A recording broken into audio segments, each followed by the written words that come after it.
ಕೆಂಪು ಬಣ್ಣದಲ್ಲಿ ತೋರಿಸಿರುವ ರಕ್ತನಾಳಗಳು ಆರ್ಟರೀಸ್ ಎಂದು ಕರೆಯಲಾಗುತ್ತದೆ.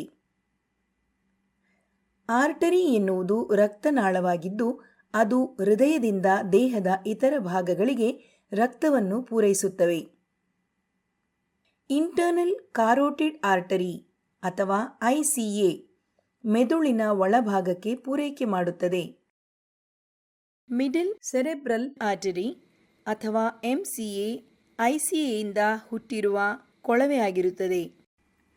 ಈಗ ನಾವು ರೋಗಿಯು ಎದುರಿಸುತ್ತಿರುವ ಸಮಸ್ಯೆಯನ್ನು ವಿವರಿಸುತ್ತೇವೆ. ಕೆಲವು ರೋಗಿಗಳು ತಮ್ಮ ಮೆದುಳಿಗೆ ಸರಬರಾಜು ಮಾಡುವ ಆರ್ಟರಿಗಳಲ್ಲಿ ಹೆಚ್ಚು ಕೊಬ್ಬನ್ನು ಹೊಂದಿರುತ್ತಾರೆ. ಕೊಬ್ಬಿನ ಸ್ವಲ್ಪ ಭಾಗವು ಅದರ ಸ್ಥಳದಿಂದ ಪಲ್ಲಟಗೊಂಡು ಮೆದುಳಿನ ಆರ್ಟರಿಗಳಿಗೆ ಹೋಗಬಹುದು. ಈ ಹೆಪ್ಪು ಕೆಂಪು ಆರ್ಟರಿಯನ್ನು ಅಡ್ಡಗಟ್ಟಿ ಮೆದುಳಿನ ಆ ಭಾಗಕ್ಕೆ ರಕ್ತದ ಚಲನೆಯನ್ನು ನಿಲ್ಲಿಸಬಹುದು. ವೈದ್ಯರು ಈ ಸಮಸ್ಯೆಯನ್ನು ಸ್ಟ್ರೋಕ್ ಎಂದು ಕರೆಯುತ್ತಾರೆ. ಕೆಲವು ರೋಗಿಗಳು ತಮ್ಮ ಹೃದಯದಲ್ಲಿ ಹೆಪ್ಪುಗಟ್ಟುವಿಕೆಯನ್ನು ಹೊಂದಿದ್ದು, ಅದು ಮೆದುಳಿನ ಆರ್ಟರಿಗಳಿಗೆ ರಕ್ತದ ಹರಿವಿನೊಂದಿಗೆ ಚಲಿಸುತ್ತವೆ. ಇದು ಸಹ ಆರ್ಟರಿಗಳನ್ನು ನಿರ್ಬಂಧಿಸಬಹುದು ಮತ್ತು ಸ್ಟ್ರೋಕ್ಗೆ ಕಾರಣವಾಗಬಹುದು. ಯಾವ ಆರ್ಟರಿಗಳು ನಿರ್ಬಂಧಿತವಾಗಿದೆ ಎಂಬುದರ ಆಧಾರದ ಮೇಲೆ ರೋಗಿಗೆ ವಿಭಿನ್ನ ಸಮಸ್ಯೆಗಳಿರುತ್ತವೆ. ಈ ಸಮಸ್ಯೆಯನ್ನು ಪರೀಕ್ಷಿಸಲು 3 ರೀತಿಯ ಟೆಸ್ಟ್ ಇವೆ.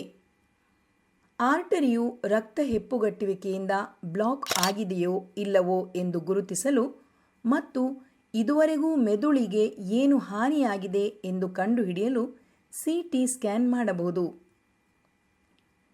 ಹೆಪ್ಪುಗಟ್ಟುವಿಕೆಯ ಸ್ಥಳವನ್ನು ನೋಡಲು ಇದರ ನಂತರ CT ಆಂಜಿಯೋಗ್ರಾಮ್ ಟೆಸ್ಟ್ ನಡೆಸಲಾಗುತ್ತದೆ. ಬಾಧಿತ ಪ್ರದೇಶವನ್ನು ಉತ್ತಮವಾಗಿ ಗುರುತಿಸಲು ಮತ್ತು ಇದುವರೆಗೂ ಮೆದುಳಿಗೆ ಎಷ್ಟು ಹಾನಿಯಾಗಿದೆ ಎಂಬುದನ್ನು ತಿಳಿಯಲು MRI ಸ್ಕ್ಯಾನ್ ಮಾಡಬಹುದು. ಸ್ಟ್ರೋಕ್ ಸಂದರ್ಭದಲ್ಲಿ ಮೆದುಳಿಗೆ ಮತ್ತಷ್ಟು ಹಾನಿಯಾಗದಂತೆ ರೋಗಿಗೆ ತುರ್ತಾಗಿ ಚಿಕಿತ್ಸೆ ನೀಡಬೇಕು. ಈ ಸಮಯದಲ್ಲಿ ಹೆಪ್ಪುಗಟ್ಟುವಿಕೆಯನ್ನು ತಡೆದುಹಾಕಲು ಆರ್ಟರಿಯನ್ನು ತೆರೆಯುವುದು ರೋಗಿಗೆ ಇನ್ನೂ ಸಹಾಯ ಮಾಡಬಹುದು. ಹೆಪ್ಪುಗಟ್ಟುವಿಕೆಯನ್ನು ತೆಗೆದುಹಾಕದಿದ್ದರೆ ಆರ್ಟರಿ ಸಂಪೂರ್ಣವಾಗಿ ನಿರ್ಬಂಧಿಸಲ್ಪಡುತ್ತದೆ ಮತ್ತು ಈ ಆರ್ಟರಿ ಪೂರೈಸುವ ಮೆದುಳಿನ ಭಾಗವು ಕಾರ್ಯನಿರ್ವಹಿಸುವುದನ್ನು ನಿಲ್ಲಿಸುತ್ತದೆ.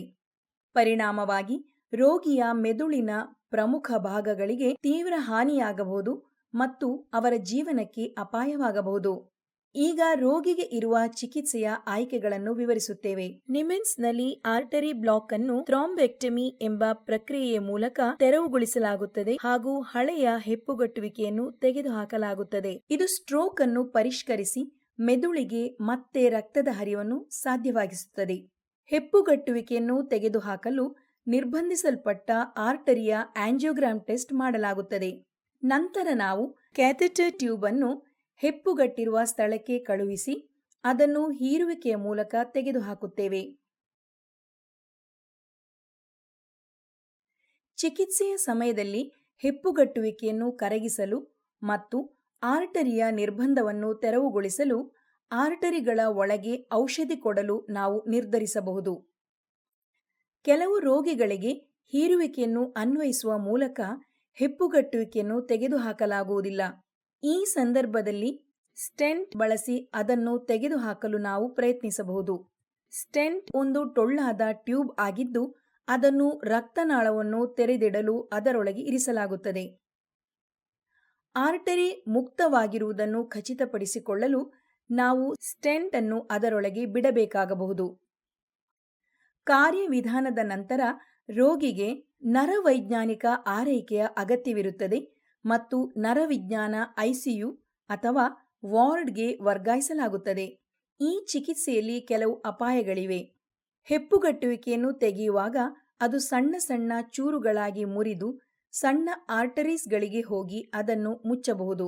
ಇದು ಮೆದುಳಿಗೆ ಮತ್ತು ದೇಹಕ್ಕೆ ಕೆಲವು ಹೊಸ ಸಮಸ್ಯೆಗಳನ್ನು ಉಂಟುಮಾಡಬಹುದು, ಆದರೆ ಇದನ್ನು ಊಹಿಸಲು ಸಾಧ್ಯವಿಲ್ಲ. ಕೆಲವೊಮ್ಮೆ ಹೆಪ್ಪುಗಟ್ಟುವಿಕೆಯನ್ನು ತೆಗೆದುಹಾಕಲು ಕಷ್ಟವಾಗುತ್ತದೆ ಹಾಗೂ ಆರ್ಟರಿಯನ್ನು ತೆರವುಗೊಳಿಸಲಾಗುವುದಿಲ್ಲ. ಹೆಪ್ಪುಗಟ್ಟುವಿಕೆಯನ್ನು ತೆಗೆದುಹಾಕುವ ಮೂಲಕ ನಾವು ಮೆದುಳಿಗೆ ಮತ್ತಷ್ಟು ಹಾನಿಯಾಗದಂತೆ ತಡೆಯಲು ಪ್ರಯತ್ನಿಸುತ್ತೇವೆ. ಆದಾಗ್ಯೂ ಈಗಾಗಲೇ ಉಂಟಾದ ಸಮಸ್ಯೆಗಳು ಚೇತರಿಸಿಕೊಳ್ಳದಿರಬಹುದು.